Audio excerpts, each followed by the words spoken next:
Jadi kalau kita hitung tadi ya, itu kan semua asetnya Nabi ya, 45 unta perahan, 100 kambing. Unta yang dinaiki tadi, ada qaswa, ada adba, ada jad'a, kemudian ada mahri. Jadi yang perahan 45, yang jadi tunggangan 4, kambingnya 100, kemudian bagolnya tadi ada ya 5, kemudian kudanya tadi ya ada 7 dan 15, Masya Allah. Jadi itu kita bisa katakan itu aset Nabi dalam bentuk dawab. Makanya kalau kita membayangkan seperti itu, ya Nabi sebenarnya asetnya ya banyak. Tetapi, nah nanti ada catatannya. Nabi itu meskipun asetnya banyak seperti itu bukan untuk dirinya sendiri, Pak.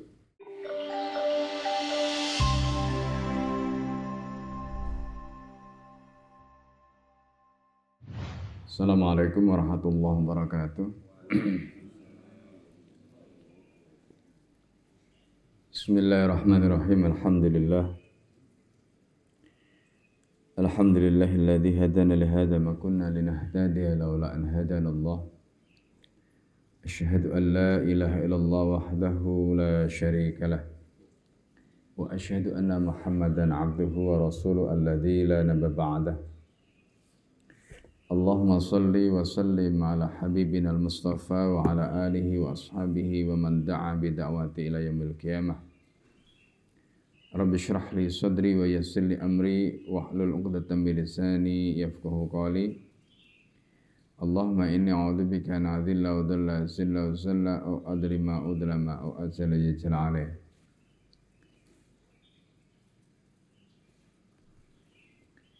Sebelum kita mulai, mari kita bacakan surat Al-Fatihah untuk mu'alif kitab ini, untuk guru-guru kita semua dan kita yang hadir di majelis ini. Semoga Allah Subhanahu wa taala senantiasa memberikan keberkahan ilmu, menjadikan ilmu yang kita pelajari menjadi ilmu yang bermanfaat di dunia dan di akhirat kita. Dan semoga kita mendapatkan keberkahan mahabbah kepada baginda Nabi Muhammad sallallahu alaihi wasallam. Ala diniyah wa likulli niyatin salihah. Al-Fatihah. A'udzubillahi minasyaitonir rajim. Bismillahirrahmanirrahim. Alhamdulillah. Iyyaka na'budu wa iyyaka nasta'in. Shiratal ladzina an'amta 'alaihim ghairil maghdubi. Bismillahirrahmanirrahim. Kita akan lanjutkan di pembahasan tentang faslun fi dawabihi sallallahu alaihi wasallam. Jadi bab tentang hewan ya. Hewan-hewan tunggangan dan hewan ternak Rasulullah sallallahu alaihi wasallam. Dawab di dalam bahasa Arab itu adalah jamak dari dabbah. Jadi dabbah itu seperti disebutkan di dalam Al-Quran, wa ma min dabbatin fil ardi illa 'alallahi rizquha. Jadi tidak ada dabbah. Dabbah itu bisa diartikan satu hewan yang melata. Pokoknya apa saja yang hidup melata di muka bumi itu disebut dabbah. Makanya di dalam Al-Quran Allah mengatakan wa ma min dabbatin, dan tidak ada satupun hewan yang hidup, yang melata di atas muka bumi ini kecuali rezekinya sudah dijamin oleh Allah. Nah, itu makna dabbah. Dawab itu adalah jamak dari dabbah. Kemudian orang Arab itu menggunakan kata dabbah itu untuk hewan yang berkaki 4. Nah, jadi untuk hewan yang berkaki 4. Maka ayam tidak disebut dabbah. Nah, itu jadi awalnya semua yang hidup, makhluk hidup mau berkaki 2, berkaki 4, berkaki berapa saja, termasuk mungkin ular, ulat dan sebagainya, itu termasuk dabbah karena dia hewan yang melata, yang berjalan di muka bumi. Tapi kemudian berikutnya kata dabbah itu dipakai untuk hewan yang berkaki 4. Dan kemudian karena dabbah itu dipakai untuk hewan yang berkaki 4, maka istilah dabbah itu kemudian dipakai juga untuk hewan yang dinaiki. Nah, jadi untuk tunggangan. Karena biasanya hewan yang ditunggangi itu adalah hewan yang berkaki 4. Nah, gitu. Makanya kemudian istilah dabbah itu tidak hanya untuk, jadi awalnya hewan melata, terus dipakai untuk kaki 4, berikutnya dipakai untuk hewan tunggangan. Itu kata dabah di dalam bahasa Arab. Ya. Nah, jadi itu uniknya bahasa Arab. Ya. Jadi uniknya bahasa Arab itu begitu. Nah, tetapi di dalam pembahasan ini sebenarnya nanti masuk di dalam kategori makna yang kedua tadi. Karena di dalam pembahasan ini nanti Ibnul Qayyim Al-Jauziyah itu membahas dawabun Nabi itu termasuk kambing. Padahal kambing kan tidak dinaiki. Maka tadi kita sebutkan awalnya itu dabah itu maknanya hewan melata, terus dipakai untuk hewan berkaki 4, terus dipakai untuk hewan yang ditunggangi. Nah, itu. Nah, jadi yang dipakai ini nanti makna yang kedua tadi, hewan yang berkaki 4. Nah, itu dabah atau dawab. Nah, nanti ada istilah lagi dalam bahasa Arab itu namanya mawashi. Ya, masyiyah, mawashi. Ya, itu biasanya digunakan untuk ternak. Ya. Ya, jadi kalau di dalam Al-Qur'an ada istilah an'am. Nah, wa minal an'ami hamulatan wa farsha. Nah, gitu. Jadi an'am itu adalah hewan ternak. Makanya orang Arab menyebut an'am itu ada unta, sapi, kemudian kambing, ya. Nah, itu. Jadi itu an'am yang dikenakan zakat nanti. Gitu. Nah, ayam tidak masuk di situ. Jadi ayam tidak masuk di situ, di dalam an'am itu menurut istilah. Ya, nah ini. Baik, itu sedikit penjelasan terkait dengan bab mengenai dawab, ya, hewan berkaki 4 yang dimiliki oleh Rasulullah SAW. Nah, di sini disebutkan pertama faminal khayli. Jadi di antara unta, khayl itu kuda ya. Faminal khayli maka ya di antara kuda Nabi. Jadi Nabi itu punya kuda namanya asyakbu. Jadi kudanya Nabi itu namanya asyakbu. Kila wa huwa awwalu farasin malakahu. Dan itu merupakan kuda yang pertama kali dimiliki oleh Rasulullah SAW. Wa kana ismuhu indal a'rabi alladhi ishtarahu minhu bi asyri awakin. Nah, wa kana ismuhu nama kuda Nabi indal a'rabi ketika masih menjadi miliknya orang Badui. Jadi kuda Nabi ini awalnya miliknya orang Badui. Dibeli oleh Rasulullah alladhi ishtarahu minhu, yang dibeli oleh Rasulullah dari orang Badui itu bi asyri awakin dengan 10 uqiyah.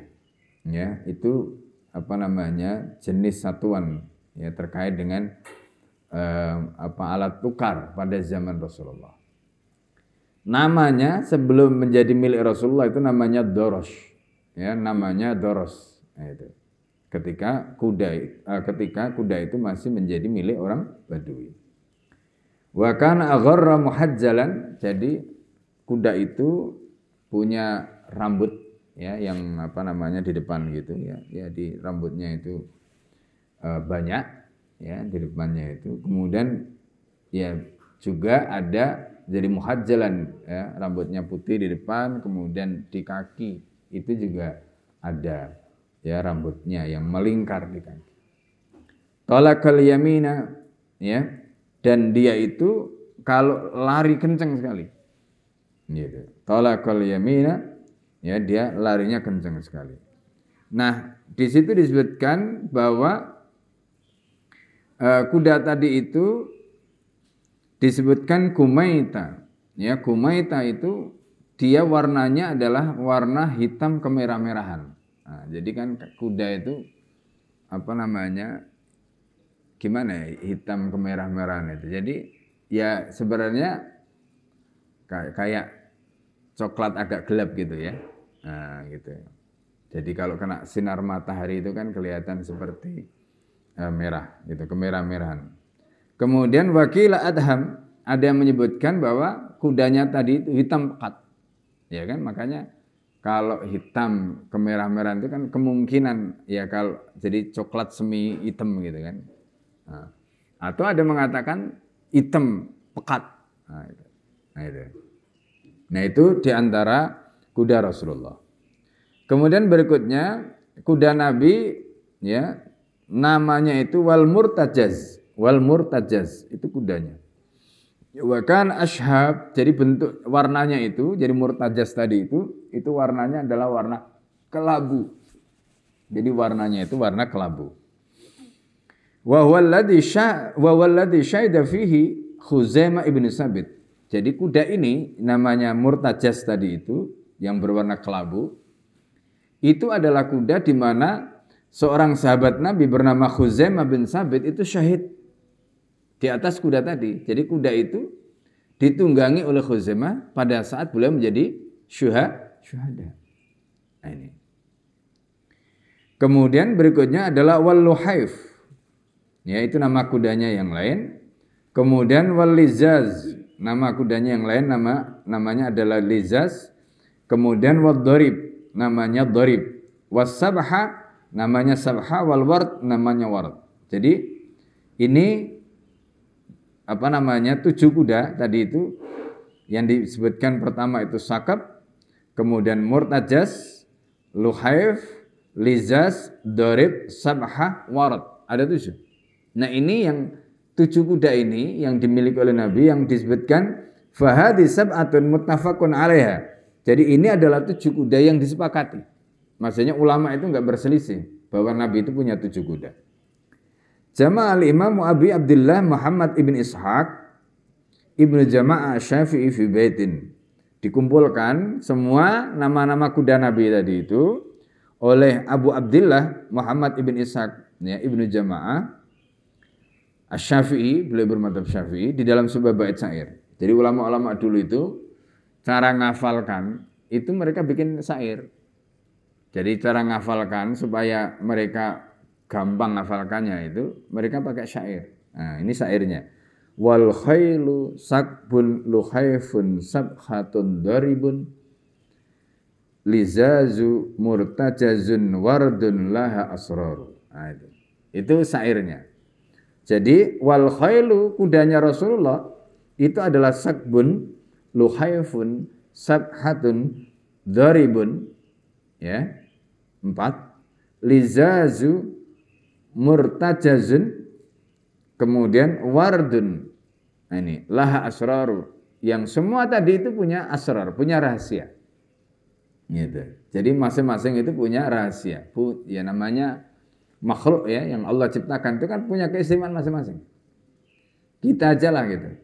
Ya, manusia itu kan enggak ada yang sama.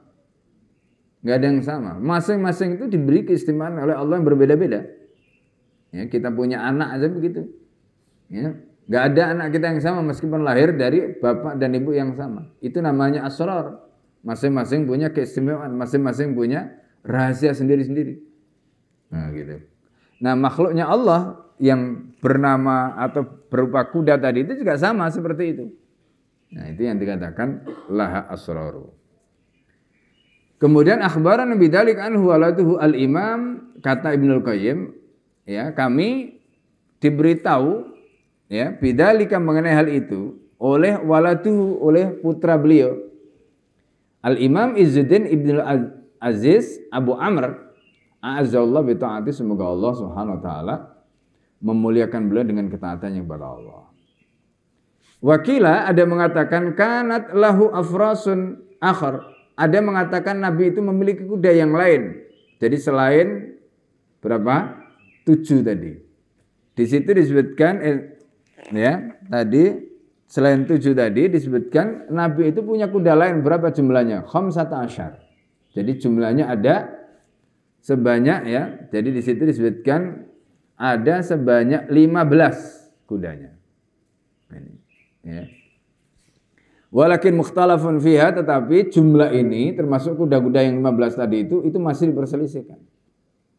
Jadi yang ulama sepakat jumlah kudanya Nabi itu 7. Adapun yang 15 tadi itu masih diperselisihkan. Apakah betul 15 itu ataukah tidak? Nah, ini masih ada perselisihan di kalangan ulama. Nah, itu gambaran ya. Jadi kalau kita bayangkan Rasulullah SAW dengan gambaran seperti tadi. Nah, itu nanti kita akan ringkas semua. Ini bagusnya kitab Zadul Ma'ad itu. Beliau itu menjelaskan sirah Rasulullah itu dari berbagai riwayat sehingga lebih utuh. Nah, gitu. Ya. Nah, ini kelebihannya. Karena kadang-kadang dalam satu riwayat itu misalnya disebutkan Rasulullah itu begini gitu. Misalnya contoh kayak tadi itu. Ya. Ada riwayat mengatakan Rasulullah punya kuda 7. Tapi dalam riwayat yang lain disebutkan ada 15 misalnya gitu. Seperti dalam pembahasan yang lalu ketika kita membahas tentang bajunya Nabi. Ya, dalam satu riwayat kalau kita baca kitab yang lain, misalnya Rasulullah kadang-kadang memakai baju biasa. Tapi baju biasa itu dipakai pada saat bersama sahabat. Itu gambaran tentang tawaduknya Rasulullah. Tapi Rasulullah juga punya baju yang mewah, punya baju yang bagus. Kapan Rasulullah memakainya? Ketika Rasulullah memposisikan dirinya ya sebagai kepala negara, sebagai representasi Islam untuk apa? Menerima tamu-tamu, menerima delegasi-delegasi. Ya, kabilah-kabilah kepala suku dan sebagainya. Itu Rasulullah pakai baju yang bagus. Bahkan Rasulullah mengharamkan sutra. Tapi dalam riwayat yang disebutkan Ibnul Qayyim dalam kitab Zadul Ma'ad ini berdasarkan riwayat dari Imam Ahmad, maka Rasulullah itu juga punya baju. Ya, baju yang dipakai untuk perang yang lapisan dalamnya ya itu disebut apa namanya? Lapisan dalamnya itu ya. Jadi itu terbuat dari sutra lapisannya itu. Ya. Nah, sehingga ini menjadi pertanyaan. Di satu sisi Rasulullah mengharamkan sutra, di sisi lain Rasulullah memakai baju yang bagian dalamnya tadi ada lapisan sutranya. Maka kemudian Imam Ahmad menyimpulkan bahwa boleh memakai baju ya seperti itu untuk perang saja karena konteksnya tadi terkait dengan perang. Meskipun nanti ada riwayat yang lain, misalnya Abdurrahman bin Auf itu karena sakit kulit maka dibolehkan oleh Nabi untuk kontak ya kesehatan, pengobatan itu boleh. Nah, gitu. Nah, ini contoh.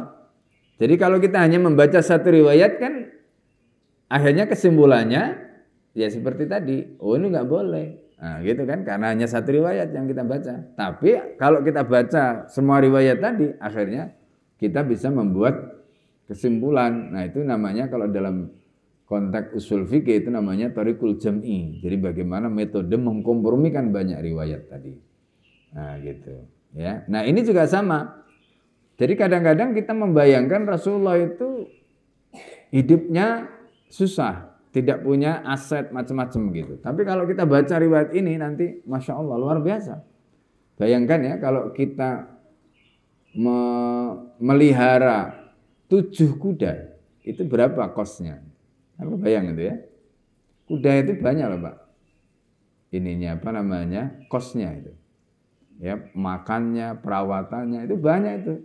Apalagi 7. Dan itu bukan kuda biasa, kuda perang. Ya kan dipakai perang. Nah kan Rasulullah ngapain istilahnya memelihara kuda kalau bukan untuk tujuan tadi. Karena dulu itu semuanya konteksnya untuk perang. Gitu. Ya. Nah, jadi bukan kuda-kuda yang dinaiki untuk karnaval atau kan ini kuda betul-betul kuda untuk perang gitu. Ya makanya disebutkan di dalam Al-Qur'an itu wal adiyati dabha. Nah, itu kan Allah sampai bersumpah dengan kuda itu. Nah, itu. Kemudian di sini disebutkan wa kana dafata sarajihi min laif. Nah, kemudian dafata saraj itu 2 ujung pelana. Ya, yang dipakai itu adalah berupa tali ya. Tali. Zaman dulu mungkin ya belum ada kayak yang kayak sekarang itu pakai misalnya kulit atau apalah yang seperti kita lihat ya. Tapi kan memang kalau untuk perang itu ya yang paling kuat ya pakai tali ya. Jadi tali yang bukan tali yang yang digulung itu ya. Nah itu. Jadi ini wa kana lahu minal baghali duldul. Nah, Nabi itu punya baghal. Baghal itu ya apa kayak kuda kecil.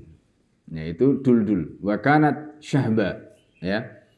Nah, bagolnya itu warnanya syahba. Jadi warnanya itu di situ disebutkan ya. Jadi Nabi itu bagolnya tadi itu ya disebutkan di situ itu berupa warna syahba itu adalah warnanya kelabu. Ya. Ahdaha lahu muqawqis yang syahbanya itu ya duldul ya bighal atau baghal warna kelabu tadi itu diberikan oleh siapa? Muqawqis.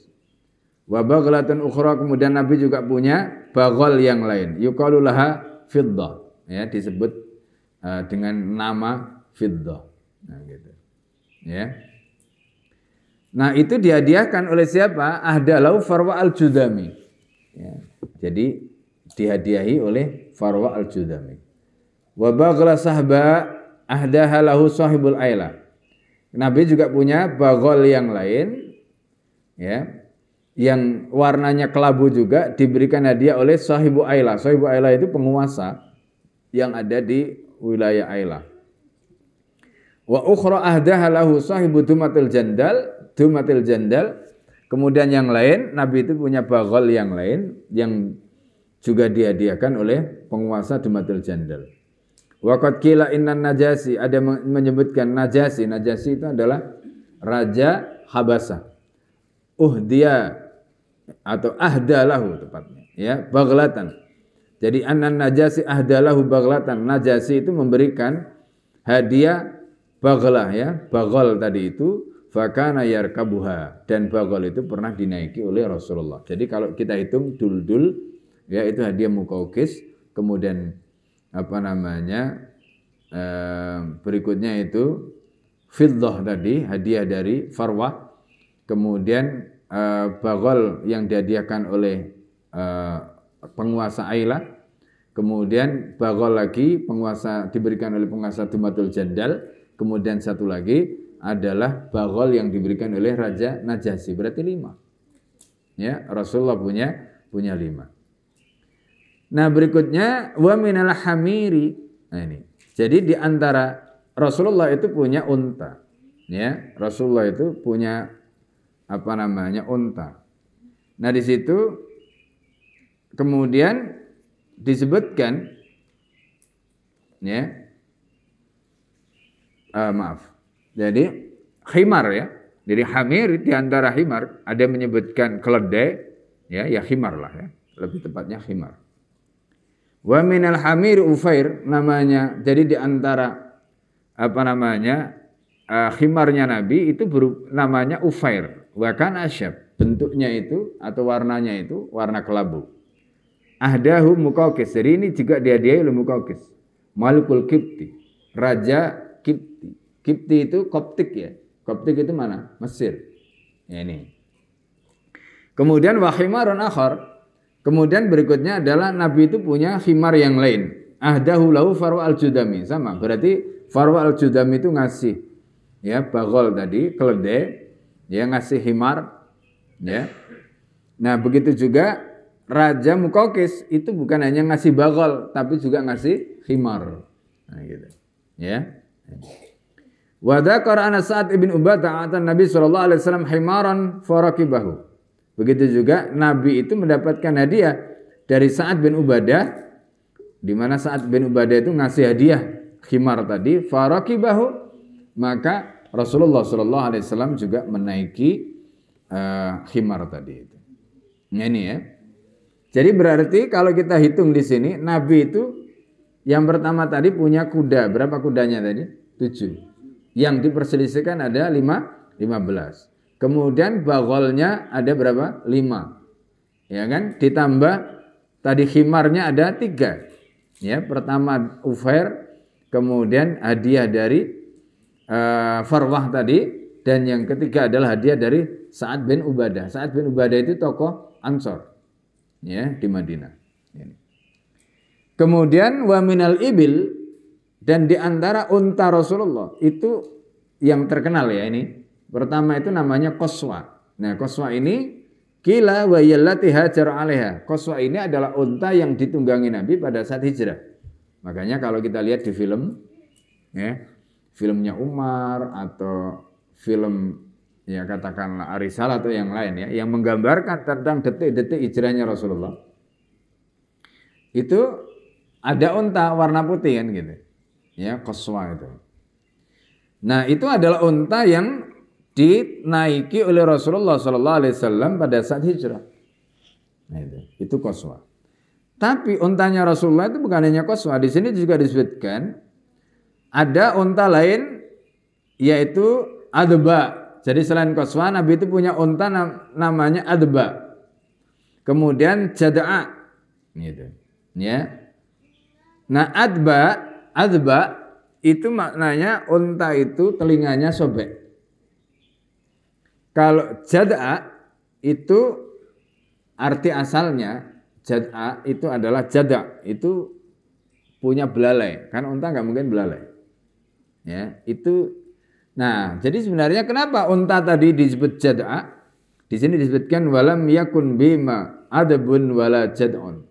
Padahal unta tadi sebenarnya telinganya itu tidak sobek dan unta tadi sebenarnya juga tidak mungkin punya belalai. Tapi itu hanya julukan. Wa innama sumiyata bidzalika. Tapi itu hanya julukan saja. Nah, mungkin diberi julukan belalai karena mungkin lehernya panjang. Nah, bisa jadi begitu. Ya, orang Arab itu memang suka. Jadi selain nama ya. Nah, ini kelebihannya orang Arab. Jadi orang Arab itu namanya itu paling tidak punya nama 3. Ada nama asli, ada nama lakob. Lakob itu berarti nama panggilan.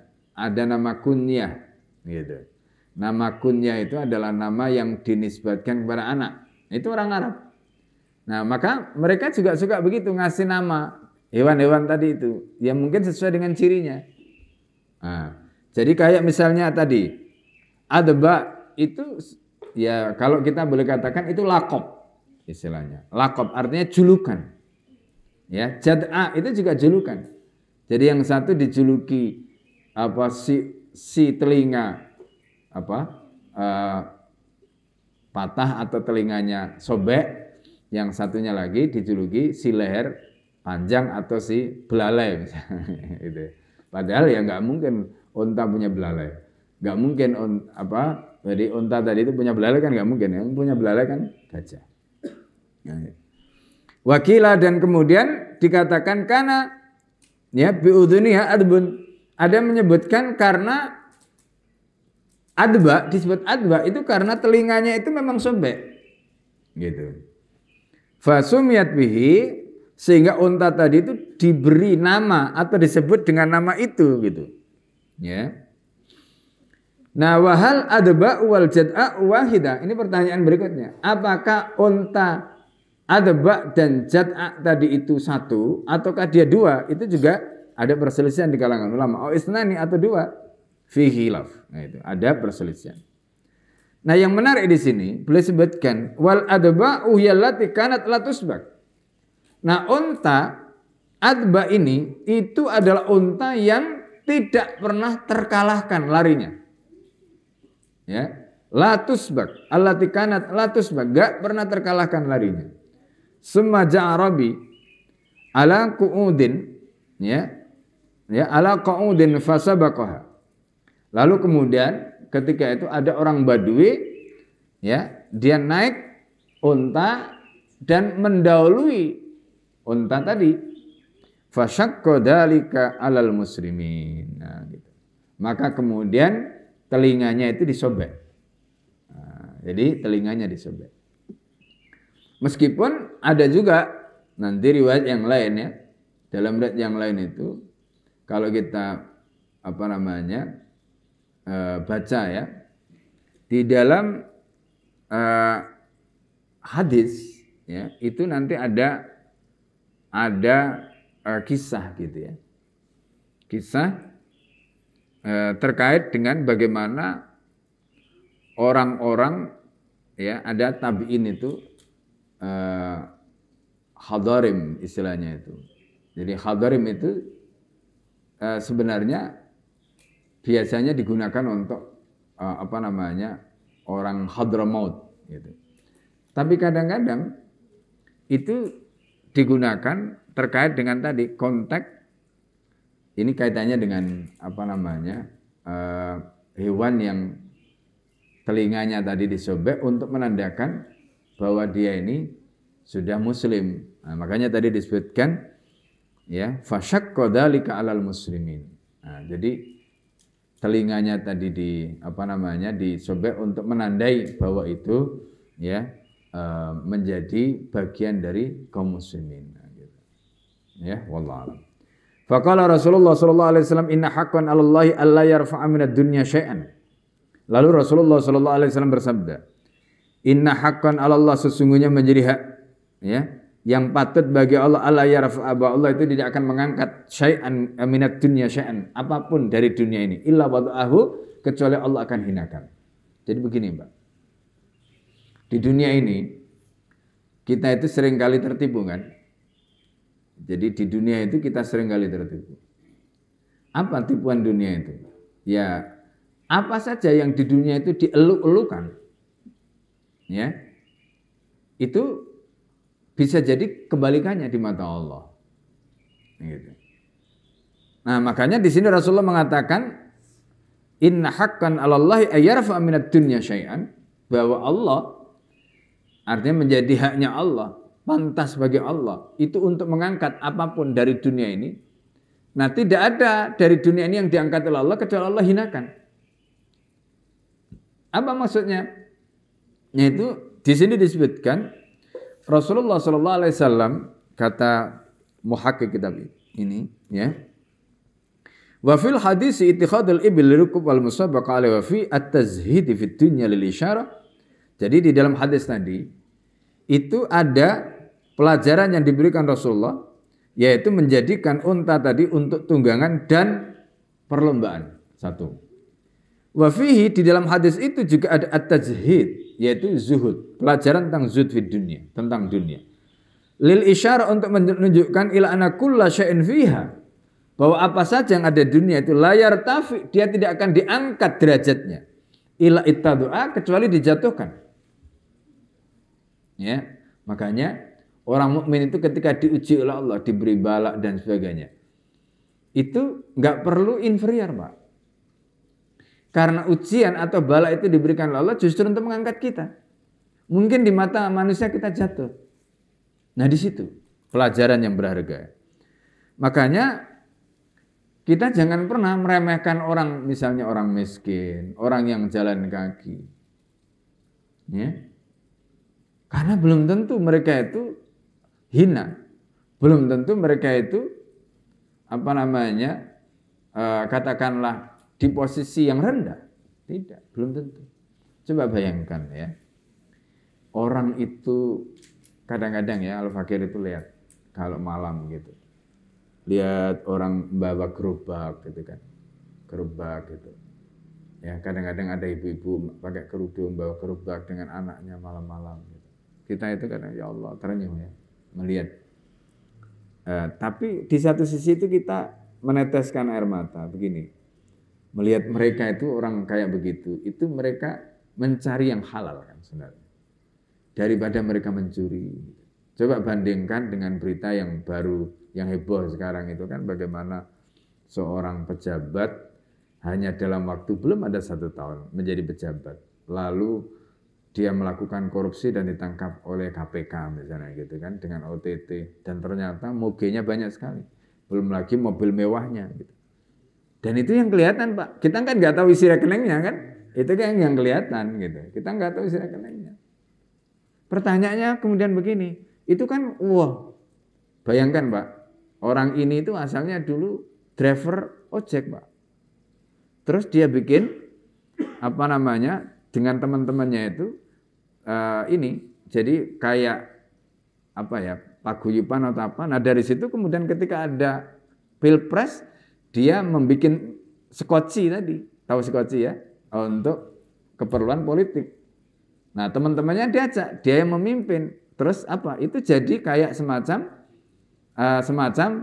barter kan, itu jual beli posisi. Dengan begitu akhirnya dia masuk tuh tim ses dengan organisasinya ini skoci tadi. Akhirnya dapat jabatan komisaris, Pak. Nah, gitu kan. Dapat komisaris tuh. Awalnya komisaris kecil-kecil, akhirnya naik komisaris perusahaan besar. Setelah itu jadi ya naik lagi jabatannya. Komisarisnya nggak hilang, dia naik jabatannya. Dan begitu baru belum ada setahun. Kemudian kena OTT kan, dan ternyata luar biasa. Berapa gajinya komisaris? Apalagi setelah tatimnya dihapusi misalnya gitu. Lalu berapa gajinya? Misalnya menjadi wakil menteri misalnya. Nah, coba kita bayangkan, Pak, mana yang lebih mulia? Orang yang mengais-ngais sampah tadi, ya kan? Yang dia memastikan hartanya, rezekinya halal meskipun dia harus sampai malam hari. Al-Fakir kadang-kadang ya, tengah malam itu lihat orang-orang tua gitu ya, di persimpangan jalan itu jadi Pak Oga itu. Itu kita ngasih itu semata-mata untuk sedekah, Pak. Karena kita melihat ya Allah. Itu tadi kita pikirannya orang ini setua itu karena dia tidak mau mencuri. Dia kemudian melakukan apa yang dia bisa lakukan. Mungkin dia nggak punya anak yang bisa memberikan nafkah pada dia sehingga dia malam-malam harus menjadi Pak Oga, coba bayangkan. Gitu. Itu subhanallah. Nah, ini yang tadi dikatakan Rasulullah. Jadi Allah itu tidak akan mengangkat derajat seseorang di dunia ini kecuali dihinakan.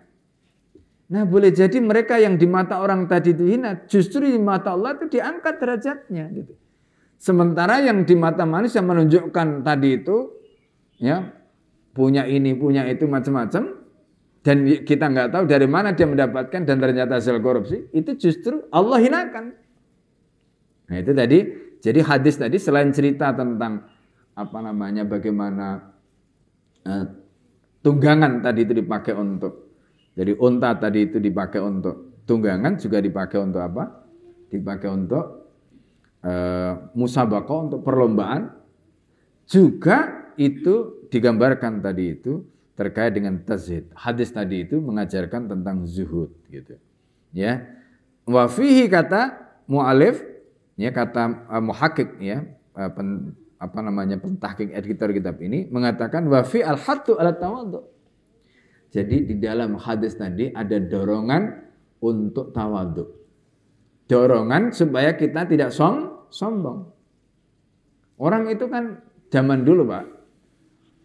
Makanya dalam hadis itu sampai disebutkan ya yang namanya unta merah itu. Jadi dalam hadis Rasulullah disebutkan la ayyahdiyallahu bika. Ya Ali kata Nabi. Ya Ali. Hai Ali, la ayyahdiyallahu bika. Kalau Allah memberikan petunjuk ya dari la ayyahdiyallahu bika rajulan, melalui tanganmu seorang ya, ada satu orang kamu berikan petunjuk melalui tanganmu, itu khairun laka, lebih baik bagimu min humrin na'am, ketimbang unta merah. Ya, unta merah. Unta merah pada zaman itu, kalau kita melihat tadi itu kan tunggangan yang bergengsi gitu. Ya, tunggangan yang bergengsi.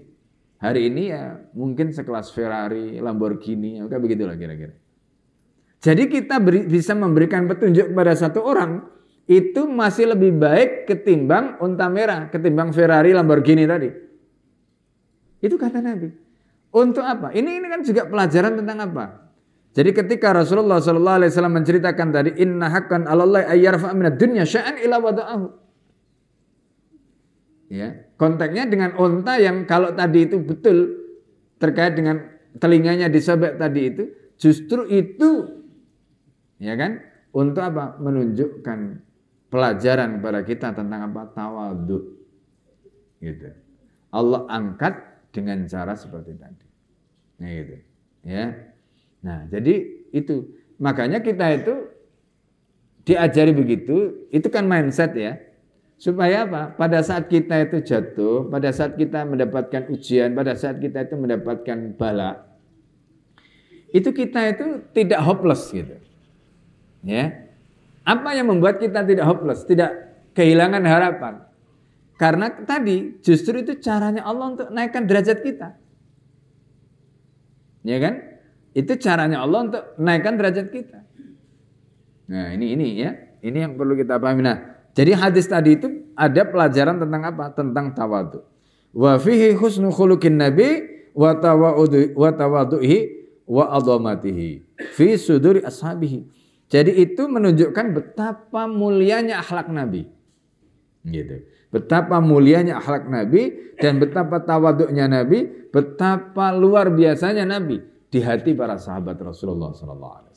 Nah, ini Masya Allah. Jadi makanya penting gitu ya.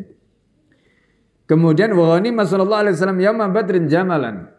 Jadi Nabi itu pada saat perang Badar, Rasulullah Sallallahu Alaihi Wasallam itu mendapatkan rampasan perang. Rampasan perangnya itu berupa apa? Jamal, berupa unta. Ya, mahriyan li Abi Bakar. Li Abi Jahal. Jadi untanya Abu Jahal itu menjadi rampasan perang pada saat perang Badar. Ya. Nah, fi burratun min fiddah. Jadi hidungnya itu ada ininya. Ada apa namanya? Kayak lihat orang India yang hidungnya pakai apa? Apa itu? Ring gitu, ada apa itu? Nah, itu terbuat dari fiddah. Fiddah itu perak, warnanya putih kan berarti. Nah, itu dimasukkan hidungnya unta tadi. Fa'ahdahu. Kemudian Nabi SAW memberikan hadiah, karena itu kan miliknya Nabi kan. Menjadi apa? Rampasan perang Nabi pada saat perang Badar. Lalu pada saat Hudaybiyah, tahu Hudaybiyah? Hudaybiyah itu adalah perjanjian damai di mana Rasulullah SAW ketika itu tidak boleh umrah pada tahun ke-6. Ya. Perjanjian ini dengan siapa? Perjanjian antara orang Islam dengan orang Quraisy. Nah, gitu. Nah, tujuan dari perjanjian tadi itu sebenarnya apa? Tujuan dari perjanjian tadi itu, ketika itu Rasulullah sudah mendengar informasi bahwa orang Quraisy ini dia itu sedang melakukan manuver untuk apa? Mengajak orang-orang Yahudi Khaybar. Gitu. Ya, mengajak orang Yahudi Khaybar. Karena waktu itu kan, ini kan karena tahun ke-6 ya. Jadi pada tahun ke-6 itu kan terjadi setelah perang Khandaq. Perang Khandaq atau perang Ahzab itu kan tahun ke-5. Di mana perang Ahzab atau perang Khandaq itu kan Rasulullah itu bisa dikatakan di posisi yang kaum muslimin, Rasul dan kaum muslimin tadi di posisi yang dikepung oleh orang-orang kafir. Orang munafik, orang kafir, orang Yahudi itu semuanya bersatu di situ. Ya. Nah, pada saat itu setelah perang tadi kan bisa dikatakan mulai dari kasus Bani Qainuqa, Bani Nadir, ya, Bani Quraidah dan sebagainya itu berhasil dibersihkan dari Madinah karena pengkhianatan mereka, ini orang-orang Yahudi. Nah, tinggal satu orang Yahudi yang ada di Khaybar. Nah, gitu ceritanya. Tinggal orang Yahudi yang ada di mana? Khaybar. Nah, ternyata orang Yahudi yang ada di Khaybar ini Rasulullah dapat info kalau mereka itu mau melakukan apa? Konspirasi dengan orang musyrik di Mekah, orang Quraisy ini. Nah, sebelum ini terjadi, maka Rasulullah Shallallahu Alaihi Wasallam pada waktu itu akhirnya apa? Melakukan umrah namanya umrah Hudaybiyah, umrah pertama Nabi itu yang dilakukan pada tahun ke-6. Nah, tujuan umrah ini adalah untuk ngiket tangannya orang-orang Quraisy supaya apa? Nanti kalau Khaybar itu diperangi oleh Nabi, mereka nggak bisa nolong gitu loh. Nah, jadi itu tujuannya. Makanya bukan perjanjian damainya itu sendiri, tapi tujuannya adalah ngiket mereka. Ya kan? Nah, akhirnya apa? Kan di sini disebutkan fa'ahdaw yaumul Hudaybiyah. Nabi memberikan hadiah untanya Abu Jahal yang dijadikan rampasan tadi. Ya, itu diberikan hadiah. Li yaghidha bil musyrikin supaya apa? Memancing emosinya orang musyrik. Gitu. Ya. Jadi memancing emosinya orang musyrik. Kan kita tahu bagaimana Abu Jahal di mata orang musyrik kan. Itu kan, nah terus ghanimahnya tadi sebelumnya di tangan Nabi terus dihadiahkan. Nah itu kan dalam tanda petik itu kan kayak penghinaan gitu kan. Nah, tujuannya Nabi untuk melakukan itu apa? Kata Ibnul Qayyim, itu untuk memprovokasi orang musyrik supaya mereka marah. Gitu. Padahal apa? Mereka diikat tadi itu dengan perjanjian Hudaybiyah. Nah, perjanjian Hudaybiyah itu dilakukan jangka waktunya itu 10 tahun, Pak. Ya, jangka waktunya itu 10 tahun. Nah, makanya ini nanti juga menjadi pelajaran bagi kita bahwa boleh orang Islam itu melakukan perjanjian damai. Ya, misalnya kayak kemarin kan ada pertanyaan seperti yang dilakukan Iran kepada Israel itu kan. Itu atas prakarsa Donald Trump itu. Jadi kalau perjanjian damai itu, kan tujuan perjanjian damai itu apa? Bukan menghentikan perang, sebenarnya tidak. Itu hanya menjadi strategi. Maka Rasulullah pada saat Sulh Hudaybiyah tadi tidak menghentikan perang. Perang dengan orang musyrik itu masih terjadi sebenarnya. Tapi justru ini strategi yang dilakukan Nabi. Strategi untuk apa? Ngunci orang musyrik. Kemudian setelah pulang dari Hudaybiyah, Rasulullah sikat Khaybar kan. Begitu Khaybar disikat habis, setelah itu kan Khaybar itu terjadi setelah peristiwa Hudaybiyah. Hudaybiyah itu tahun ke-6, Khaybar itu jadi akhir tahun ke-6 ke-7 itu. Ada yang mengatakan tahun ke-7. Ya. Nah, tahun ke-7 itu Rasulullah umrah qadha untuk mengganti umrah Hudaybiyah yang gagal tadi. Nah, pada saat umrah qadha itu Rasulullah sudah bisa membaca bagaimana psikologi orang Quraisy. Maka tahun ke-8 Rasulullah melakukan penaklukan kota Mekah. Dan penaklukan kota Mekah ini bisa kita katakan nyaris tanpa pertumpahan darah. Itu. Dengan kata lain apa? Orang-orang Quraisy itu sudah tunduk. Nah, ini strategi kan berarti perjanjian tadi itu bukan menjadi tujuan, tapi strategi. Itu. Nah, jadi kalau ditanya bagaimana hukumnya perjanjian Iran dengan Israel sekarang, ya beda lah. Itu dengan kalau disamakan dengan perjanjian Hudaybiyah beda. Karena ini adalah bagian dari strategi Nabi untuk ngikat Quraisy, ya, kemudian nyerang Khaybar. Ya, ini kan akhirnya justru sebaliknya, bagaimana Iran itu dikunci supaya dia nggak bisa membantu Palestina, kan begitu, ya kan, nggak bisa nyerang Israel, kunci. Bahkan Israel mengatakan ini adalah cara yang mereka lakukan untuk menghancurkan Iran selama-lamanya. Ya, jadi kesimpulannya ya beda sekali. Nah ini contoh sedikit gambarannya. Kemudian wa kanat lahu khumsun wa arba'una liqha, ya. Nah ini, jadi Nabi itu memiliki, di situ disebutkan 45, ya. Jadi Nabi itu memiliki 45, ya, liqha, itu unta yang diperah susunya, ya. Jadi unta yang diperah susunya. Wa kanat lahu mahriyah, dan Nabi itu memiliki satu unta yang tadi seperti unta, ya, yang dirampas dari Abu Jahal tadi, unta yang mahir. Ya, arsala biha ilaihi, ya, Sa'ad ibnu Ubadah, di mana Sa'ad ibnu Ubadah itu mengirimkan unta tadi min na'ami. Nah, ya, min na'ami Bani Uqail, yang merupakan unta terbaik, ya, dari Bani Uqail. Nah, jadi nah itu yang tadi disebutkan bahwa Sa'ad bin Ubadah memberikan hadiah kepada Rasulullah. Wa kanat lahu mi'asyat, dan Nabi memiliki 100 kambing. Wa kana la yuridu an tazida, dan Nabi tidak mau nambah lebih dari 100. Pokoknya 100. Kullama walladalahu ar-ra'ibih, ya.